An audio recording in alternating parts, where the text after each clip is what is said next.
Hello YouTube, this is a Satsu 5 and it's kind of late at night tonight and I'm watching Cutlery Corner on TV and I got in a mood to make a knife video because I'm watching Cutlery Corner and I want to make a video about traditional knives. I don't know, this might be a somewhat lengthy video, I don't know. I'm going to show off my collection at the end of it and talk a little bit about the knives. But I want to talk about how I got interested in traditional knives. Now I've built up a small collection of traditional knives and my more recent urge to collect them and use them has been because of some Christmas gifts I got this year, or actually Christmas gift I got this year, and that's this knife. It's a case knife, mini trapple. Got it from some family, and it inspired me to start looking into traditional knives.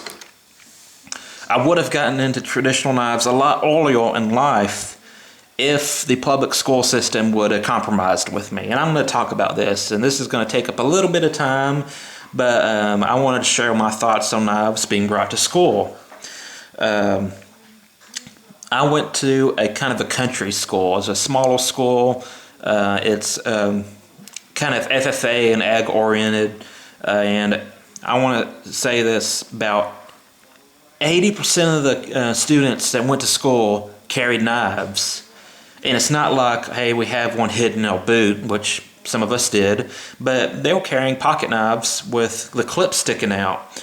And I'm willing to say 70% of the teachers realized we carried knives to school. They couldn't acknowledge it publicly, and if we used it inappropriately, we would get in big trouble. But most of the teachers were all right with us carrying knives. I've only gotten in trouble once for carrying a particular knife to school, and I really didn't get in trouble, and I'll explain this later, but it was more like, don't bring this knife to school again. And anyways, why I'm saying this is because if the public school would have compromised with me and said, you can bring a knife and openly use it, but you have to carry a slip joint knife or a non-locking knife, I would have gladly did it. I would have jumped all over that, and there would have been no issue. But since they couldn't publicly acknowledge and let us use knives openly, I carried tactical knives. And like I said, most of the teachers, the principal, knew we carried knives, and as long as we didn't use them inappropriately, they really didn't care. Like I said, 80% of the students carried knives. There were a lot of fights at my school, but never ever a knife fight. You would have been looked upon as a coward if you pulled a knife out on some kind of school squabble. If you ever did get back to our school, you know, after the legal system's done with you, you would have never been able to live that down. When kids got in a fight at my school, they did it with their fist. There was a kind of a pride thing, a moral thing, that you don't pull out a knife just in meaningless fights. Some of the kids at my school did bring knives to school for self-defense, but when they foresee using the knife for self-defense, it was never a student-on-student conflict. It was in case some weird guy snuck into the school and decided to have a shootout, a turkey shoot, and just attack students or attack the teachers. It was purely as a self-defense tool in a life and death situation. And I know that several kids did that, including myself. We brought tactical knives to school because we thought being able to defend ourselves against someone who's having a bad day with a gun, we would rather be, shot defending ourselves with a knife than hiding under the table. That's the best way I can put it. Thankfully, that situation never played out. But like I said, The principal knew we carried knives. Most of the teachers knew we carried knives. One of my teachers sharpened my knives while we were in class. That was like his thing. You know, he finds it relaxing. He'll sharpen kids' knives in class while we're doing math problems. We were an FFA school, so we did a lot of FFA competitions. And the ag teachers and the FFA teachers expected for you to have a knife on. They would even come up to you, hey, do you got a knife? I need to borrow it. Okay, here we go. Like I said, I got in trouble once for a type of knife that I carried. It was a cold steel knife. It was the cold steel tie light. It was my first cold steel. And one of the ag teachers was like, you know, hey, can I borrow a knife? And I was like, yeah, sure. And he looked at it, and I don't know where this came from, but people said if the knife was shorter than the width of your hand, then it was a legal knife. That is not a law. It's some kind of unspoken agreement, I guess, at the school, but it's not a state law. So I don't know where they got that from, but they did that. And he did that with my knife, and he saw that it was geared towards tactical uses and not utility purposes. And he looked at me and said, I don't want to see you bring that knife to school ever again. Did it stop me from bringing tactical knives to school? No.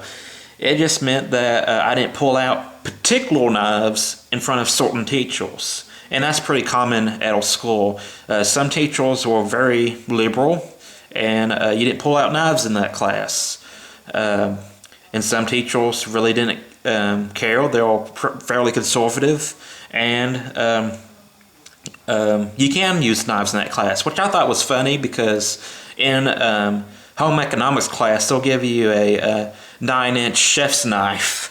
And there was a funny story about that, or at least I think it's funny. One of my friends, we organized the theft of that chef's knife. We brought it home, sharpened it, and then took it back to school, snuck it back to school, and used it in the kitchen after we sharpened it, and then it disappeared on us, and we didn't see that knife for that particular knife wasn't available to us because other students got a hold of it and started using it. So anyways, I'm sure you're tired of hearing me ramble on about school knives at schools, but the point is, if they would have compromised with me and said you can openly use a knife as long as it was a slip joint, I would have done that. But they didn't, so I carry tactical knives. Let's get started on the collection and actually look at these knives. Now, the reason why I got interested in collecting traditional knives is one, I got this knife for Christmas from some family. It's a Case Mini Trapple. And for any of y'all who know me or watch my videos for any significant amount of time, you know that I enjoy knife history. Military history, weapon history, edged weapon history. And that's where my reviews kind of stay at, is tactical knives, how they relate to historical fighting knives, how they mirror each other, and that kind of stuff. But after getting this knife, I started getting interested in traditional knives. And I thought to myself, I'm really doing myself a big disservice by not looking into these traditional knives. I should really start using them and collecting them, getting a feel for them, and appreciating them because they're good knives and they have a lot to offer, and they've been used for hundreds, even thousands of years. And so I decided after getting this knife that I'll look into traditional knives, reviewing them, collecting them, and using them. Now, these two knives came from the same people, just different years. I got this a few Christmases before this one, but they're both case knives, and I'll talk about that later. But these are the two newest additions to my traditional knife collection. This is a Case Trapple with a jigged Durlin handle, and this is a sword peasant knife, and that's the reason why I'm wearing this, because this thing bit me pretty good. But you can see I was on a white kick. I love the color white. I love the color blue. I like orange. I like OD green, khaki. Depending on the mood I'm in, I will gear my purchases on all things on a particular color. And it just so happens today I was really into white, and I got 2 white knives. I have nothing against the color black, but when it comes to knives, I think black is overdone. I really like to see some other colors besides black. But anyways, this is my Sword Peasant knife, and this is my trapple. I do have a case collection, 2 or more case knives. Mini trapple, and the sod buster, which I got from the same people that I got this John 316 knife from. The sod buster is a cool knife in my opinion. It's the everyman's case knife. You can abuse it. It's not too expensive. And it has some sentimental meaning to both me and my brother, because our dad, for the longest time, although I don't think he uses it now, he used the case sod buster. And we just kind of associate the sod buster with our dad. He's not dead or anything, so it's not like we can't see him, but we just associate the sod buster with our dad, and that's why we like it.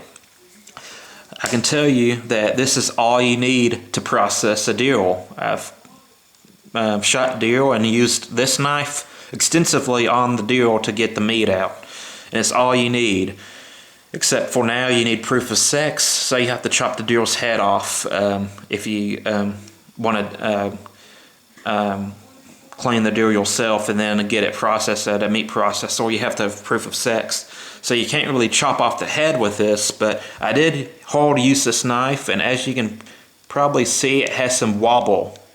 Does it bother me too much? You can kind of hear it. It has some wobble side to side, but still a good knife. And you can use the spine of this knife to shave off a ferrocene rod. There you go. Yeah, so this good kind of folding bushcraft knife, if you will. Not saying it's good for carving or anything like that. I'm just saying if you need a small camping folding knife that you can use a ferrocene rod with, you can use this. Opener, which, believe it or not, these 2 knives are fairly similar. They're both kind of considered peasant knives. They're both held open by friction for the most part. As you can see, friction. And even though this has a collar lock on it, it's still being held on by friction. So these are both kind of considered peasant knives. They're both really cheap, minimal locking mechanism, if any. Some openers don't have the collar lock, but they're both held in by friction. So they're all related knives in that sense. But very cheap, very affordable, very useful. Did have to regrind this one a little bit. It's very thin. It will cut, but after the regrind, it's like scary sharp. And as some of you may know, I'm a Victorinox fan.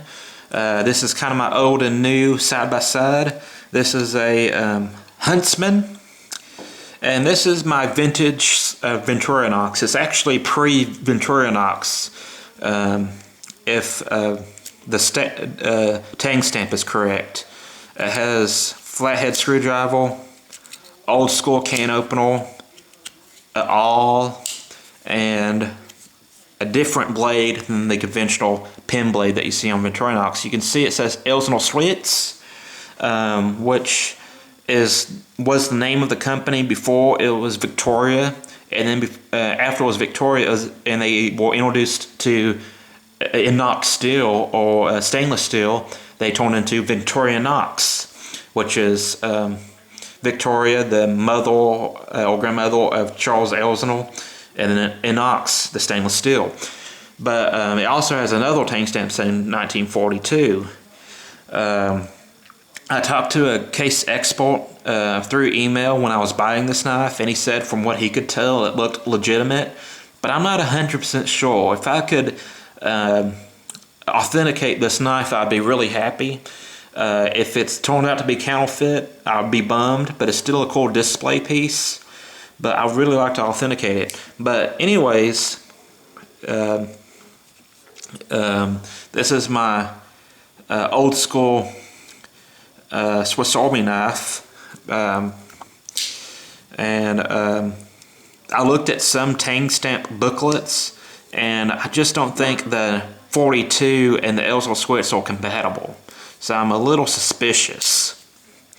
And finally, this is my old timer. I want to say they call this a serpentine or dogleg pattern. Correct me if I'm wrong. If you're into traditional knives, chime in and tell me what this is. But basically it has the California clip blade, and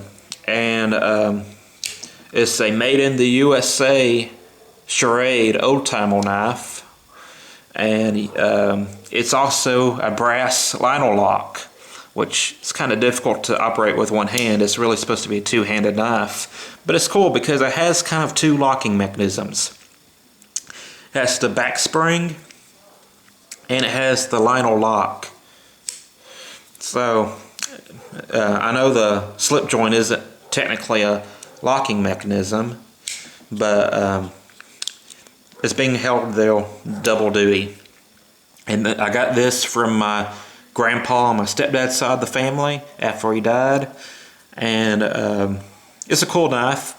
You can't get it anymore unless you get it on the secondary market, because Old Timer is no longer the same company that it used to be. It's owned by Taylor Brands, and it's no longer made in America.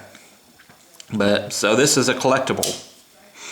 But that's it. That's my traditional knife collection. I hope I didn't bore you to death with my rambling. I'm looking into getting a GEC knife. Oh, excuse me. And for those of you who do not know what GEC is, that stands for Grand Eastern Cutlery. Now, if case knives are the standard by which all slip joint knives are measured, then GEC is supposed to be like the improved old style quality knife. And that's my dog talking. Sounds like Matthew's coming in the house. But yeah, I'm pretty sure that's him. If not, I'll just throw a bunch of knives at whoever this is and attack them. Who is it? It's me. It is Matthew. Hey. And we're watching Cutlery Corner. Why? But this is better than anything else that's on TV. Yeah, it's better than 16 and pregnant. But anyways, that's my collection. I'm looking into getting a GEC knife. Like I said, they're made the old way, and they're supposed to be up to a higher standard than case knives. And I'm looking forward to testing one of those out. But I don't have the money for it at the moment. But definitely expect to see a review on this. I'm loving it right now, even though it bit the heck out of me. But I'm really excited about this knife. For the money, I don't think you can beat it. Which is a very general, broad statement. But after some more, maybe weeks or maybe a month of testing, I'll film a review on it. That's it. That's my traditional knife collection. Hope y'all have a great day. I'm a Satsu 5, and I'm out.